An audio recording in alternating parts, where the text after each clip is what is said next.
Welcome back to the Voice of the Coast. I am your host, Danika Foley. With me, we have Dr. Jay Clune, who's the president of Nicholls State University. Always a pleasure to have you here. And as I was remarking, and I'll say it again, it's a pleasure to have the university president. I mean, our students are feeders. They go to that school. And to have you here and actually sit down and have a conversation with you, find out what's going on at Nicholls, it's great. Thank you so much for always accepting my invitation.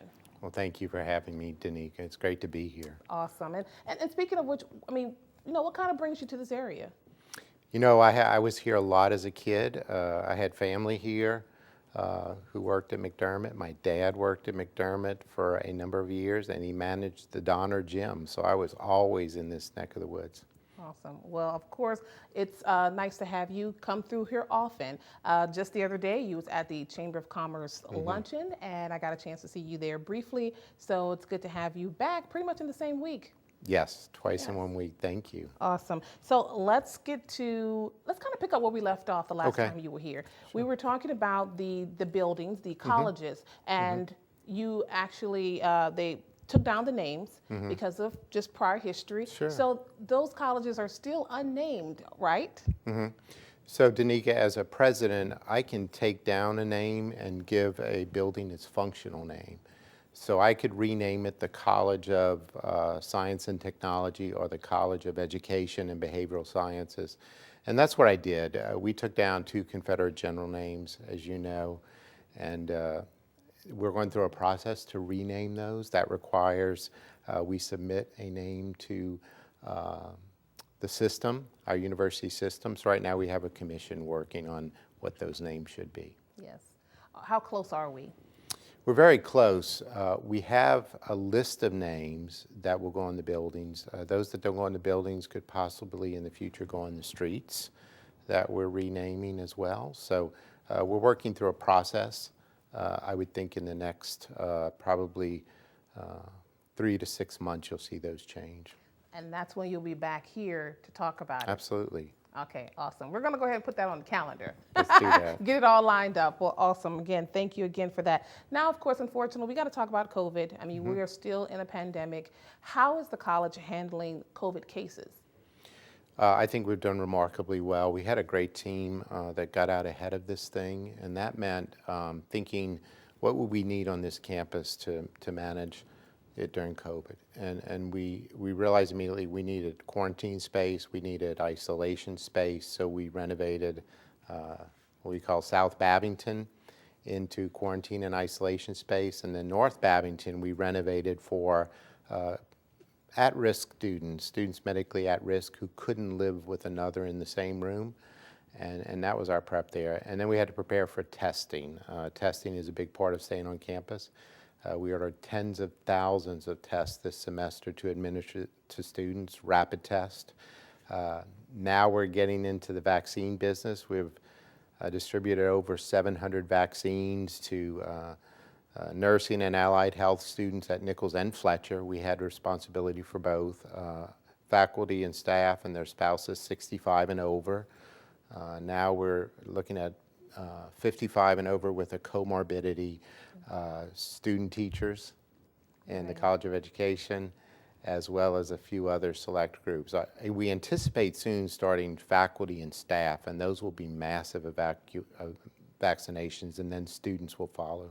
And Nicholls was actually one of the first colleges to receive vaccinations, is that right? Right, we were the first in the system. Southeastern got there shortly thereafter. I think the way we had managed COVID led the Board of Regents to pinpoint us to receive those vaccines. I can speak firsthand because I've been on the campus, and just the protocol to get into the buildings. Right. You've since have made a couple of changes, but from what I recall, you walk in, there are temperature checkers, not necessarily people. You have it on a stick, if you will, and you walk up to it, and you're socially distanced from the person. They take your name. At the time, you got a name a badge, but you've kind of since changed a little bit. Right. So you get these color-coded wristbands each day. So we have checks at every academic building, student union, anywhere you go in. We have rapid testing in multiple sites across campus on any given day. If you test, you register to win a Boots Clune lapel pin. We give away 5 of those a week. We give away free parking spots anywhere you want to park if you test. And so we're doing a number of things, and you can see them across campus. Well, I am also a recipient of that same pin. I have it, and I'll likely wear it on camera. We'll probably wait till the next. It's after Mardi Gras, but that's okay. It's okay. It's the dog. I love the dog. So we'll come back right here on KWBJ for more of the Voice of the Coast with yours truly.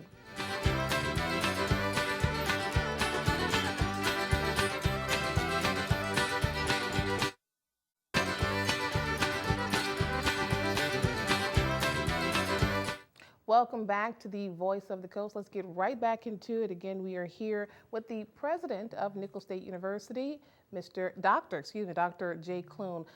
Let's talk a little bit more about COVID, and I want your thoughts. You know, this whole new normal, I am a South Louisiana girl to my core, and, you know, I feel so bad. I can't shake hands, I can't hug. How is it affecting you? Of course, we know that you moved away and now you're back home. You know, how has it affected you? So we had 2 years home before COVID started, and pretty normal 2 years back. COVID started right, we were returning from a foreign trip, and we were hearing news of it. We had a daughter in China at the time, if you can believe it. Oh, wow. And then things happened so rapidly. We were on our way to a Southland Conference basketball tournament, and we pulled over to shop at an IKEA, and during that time, the basketball tournament was canceled. But I wasn't that surprised because the NBA season had been postponed the night before. And it happened so rapidly that we had to adjust. But I have a great team, and they adjusted. Yeah. And you? In your family? You know, our family all had it. We have a 18-year-old who brought it home. Hardest part for us was the change in our lifestyle. We're used to being out and about, sometimes 5 or 6 nights a week, going to luncheons like the one I saw you at the chamber. And I spent a lot of time in front of a computer on Zoom calls and a lot of time working remotely, and that was a big change for us. Yes, isn't it? At first, I just again want to applaud you for coming in studio. That is not happening nowadays. Well, this face to face. Now, granted, we are socially distanced, but you know, most times people will deny to say no, I don't feel comfortable. But you know, we are following regulations. So again, I just thank you for being here and being a part of this, because I think our community, they still need some sense of normalcy, but they also need to know what's going on in the community. So again, just thank you for accepting my invitation. Again, what is the morale on campus? You know, just with everything that's going on. No, I think morale is great. You know, these students had to go remote overnight last spring, and then we brought them back slowly in the summer, and in the fall more normal, and now they've adjusted to the routine. But morale's been very high. They're participating in intramurals. If they wear a mask and they do the rapid test, they can participate in intramurals. All the sports are playing, so they go to any sporting event, including football this weekend against Lamar on Saturday. And so I think morale's been very high. Morale among faculty and staff is much higher than it was when everyone was remote and away from their colleagues, but I see a big change there as well. Now, speaking of sports, you guys have gone e-style. I mean, that too is now virtual. And we're talking about gaming. Kind of tell me about that, because I had my own thoughts about that. But anything, I guess, to continue to keep the morale high, right? Exactly. So gaming is very popular among college students, as you know, and they've started collegiate gaming in which colleges play against one another, and Call of Duty and many others I don't know.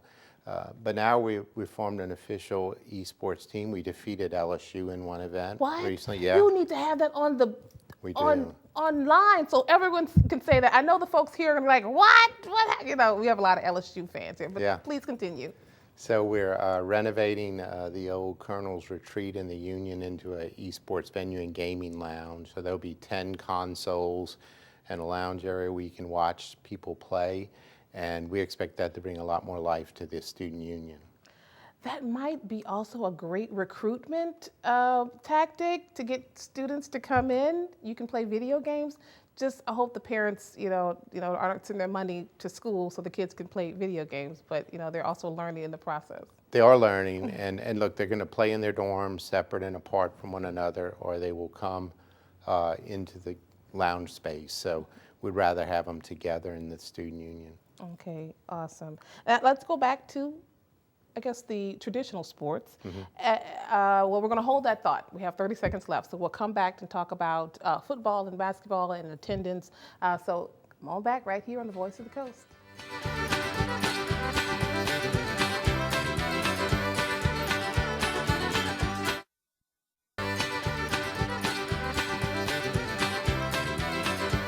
Welcome back to the Voice of the Coast. Again, I am your host, Danika Foley. With me, we have the president of Nicholls State University, Dr. Jay Clune, and we were talking about esports, and this question is actually on behalf of my director. So will there be game development classes? Yeah, that's a good question. When I arrived here, I realized we did not have computer science. We had computer information systems. We did not have engineering. So I've made it my goal to bring back computer science as well as engineering on this campus. And maybe game development will be a natural offspring of this effort to start esports. So anything's possible once we get it started. Another recruitment tactic. That's right. There we go. Perfect. Now let's kind of transition to the winter weather, this winter snap, blizzard, blast, whatever you want to call it. I like to call it a blizzard. I'm not a fan of cold weather. How did the campus fare during that time period? We fared well. We had one building that went offline and there was no heat. But what we did is we did not come back face-to-face after the Mardi Gras break, which would have been to come back on Thursday. We stayed remote on Thursday and Friday. But compared to what our sister schools are facing in the state with broken pipes and flooding, and some of them are still not open, we fared very well. Okay. As far as virtual, I mean, are you seeing more of your campus going virtual style, or are they face-to-face? We went minimally virtual. A lot of schools did a lot more virtual. We tried to stay face-to-face. Danika, using what we call high flex, where we can flex some of our students out of the classroom, put them on a Zoom call, and the next class session, they're back in the classroom. On any given day, we probably had 75% of our students on campus, so it felt like a normal campus, unlike many around the state. And in the fall, we're face-to-face, so we're very excited. What about the students? I mean, because I did it the traditional way, every day, every other day, but now it's, kind of a hybrid, going back and forth.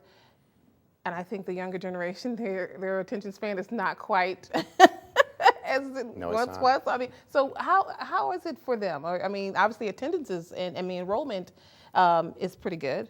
Yeah, we went face-to-face. That is the Nicholls way. Students went face-to-face. That's why we only had a minimal number of online courses for the fall semester when a lot of schools were primarily remote, because that's our calling card, to be in person. We have beautiful facilities, great residential halls, renovated classrooms, so we want to be on campus. Now, of course, let's go back to renovations, because we talked a little bit about Babington Hall, and what else is going on the campus? What other type of construction projects? So we have about $35 million in current projects, either finished, current, or future. We have the Barker Book Vault Family Complex in the end zone of John L. Guidry Stadium. That's a brand new complex. I got to get you over there and give you a tour of it. Okay. It's team rooms and coaches' offices and locker rooms, and it's just a state-of-the-art building that fills in the south end zone. We have a number of projects around campus, convergence media labs, renovations of the library. We're bringing a coastal center on the campus. That's right. That is a big deal. That's a big deal, and yes. I have Senator Brett Allen to thank for that. He's been instrumental in putting Nicholls on the map with a coastal center. So as I said, $35 million's a lot when you're a university of about 6,700. So we're hopping on campus. Oh yes, and let's talk about just how important it is. Well, I know it's important to have you here, but because we're number 2, St. Mary Parish, is that certainly right? In the top 3 or 4. 3 or 4. So okay. We have Terrebonne is typically number 1, followed by Lafourche, and then we have our neighboring parishes of St. Mary, Assumption, and then over to Ascension. And then we recruit from our service area is about 8 parishes. We get an increasing number of kids from New Orleans who want to be in a nice, safe environment and a full college experience. Right. I will tell you, and I don't know if I told you this, but when I was, contemplating where was I going to go to college, Nicholls was one of the schools that I thought about because I said, well, I don't want to be too far from home.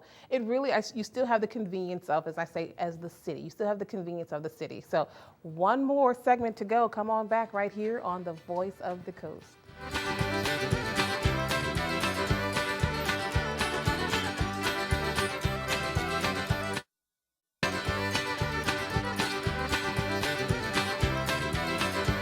Welcome back to the Voice of the Coast. Again, I'm your host, and we're here with the president of Nicholls State University, Dr. Jay Clune. Let's get to game day. Now, you just mentioned something. I'm telling you, you need to promote that. You got to push that because you're going to have a lot of people who are angry, but a lot of people who are going to be happy that Nicholls beat LSU. In esports. In esports, that's right. That's okay. It's still bragging rights. Well, let's talk about traditional sports. What does game day look like? What's the attendance? Because now, again, we're dealing with the pandemic. Right. So in Guidry Stadium, typically we can seat about 10, 11,000 in that stadium. Now a game day is limited to 3,000 and about 1,500 on each side. Still a lot of excitement. No tailgating, though. The tailgating has to be done off campus. We're not allowed to do that. How are they chosen? Like who? I mean, because there's a student section. So is it a lottery? How do you choose who gets a ticket? Exactly. So the students get 500. The visiting team, I think, gets 150 or 200, and then the rest go to the fans and student and season ticket holders get first pick. Okay. Let's talk about graduation. You've already gone through one pandemic-related graduation. We're going to likely go through several more. Are you prepared? Have you made any changes? And I guess, how did it go the first time? It went very well. We had to, in the spring semester when we left campus, all of a sudden, because of COVID, we missed a commencement, and I committed to have that commencement. So in the fall semester, we had the spring commencement plus the fall commencement over multiple ceremonies in the football stadium. And that's what we'll do again. And unless the numbers change, allowing us to go back inside, we'll have to have it outside in the football stadium. You have the renowned Falls Culinary School, right? Many people, I have friends of mine, just folks who have gone on and have done very well, have come out of that school. But you've added a new project that is going to kind of feed into or they're going to work together, the Falls Culinary School. Can you tell me more about it? Sure. So we have the Orland B. Sinak Greenhouse, which is funded by Mr. Benny Sinak.